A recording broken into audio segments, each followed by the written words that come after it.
تبارك الذي نزل الفرقان على عبده ليكون للعالمين نذيرا. الحمد لله الذي هدانا لهذا وما كنا لنهتدي لولا أن هدانا الله والصلاة والسلام على سيدنا محمد صلاة وسلاما طيبا مباركا كثيرا كثيرا.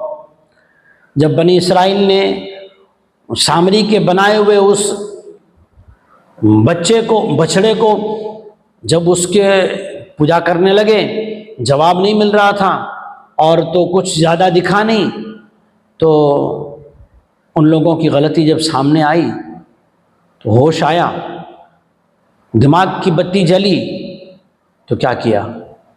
اعوذ باللہ من الشیطان الرجیم، بسم اللہ الرحمن الرحیم. ولما سقط فی ایدیہم ورأوا انہم قد ضلوا قالوا لئن لم يرحمنا ربنا ويغفر لنا لنكونن من الخاسرین.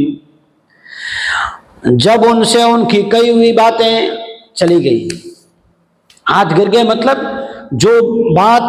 جو ذہن میں جو باتیں ان بچڑے کو دیکھ کر وہ کر رہے تھے نا، وہ ساری باتیں تو غلط ثابت ہو گئی، جھوٹ ثابت ہو گئی، کوئی فائدہ نہیں دکھا.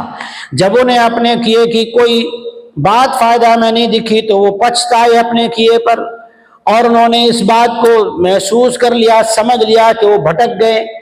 وَرَأَوْا أَنَّهُمْ قَدْ ضَلُّوا، دماغ کی بتی جلی کہ وہ تو کیا ہو گئے، بھٹک گئے ہیں.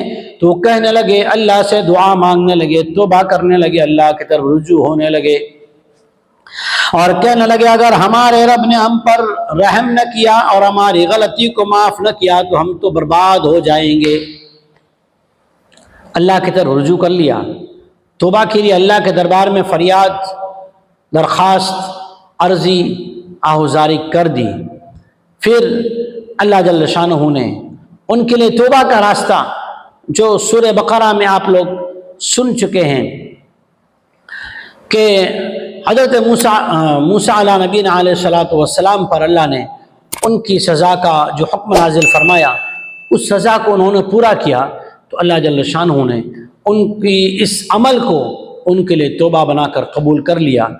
لیکن بہتر بات اس میں یہ آئی کہ انہوں نے فوراً دو چیزوں کو اللہ کے سامنے پہلے تو اپنے گناہ کا اقرار کیا، پہلے اپنی ذات پہ افسوس کیا، پھر گناہ کا اقرار کیا، پھر اللہ جل شانہ سے دو چیزیں مانگی. ایک اللہ کا رحم، اور جب رحم اللہ کو ہوتا ہے تو اللہ گناہ بھی معاف کرتا ہے، تو اللہ سے گناہ کی معافی مانگی.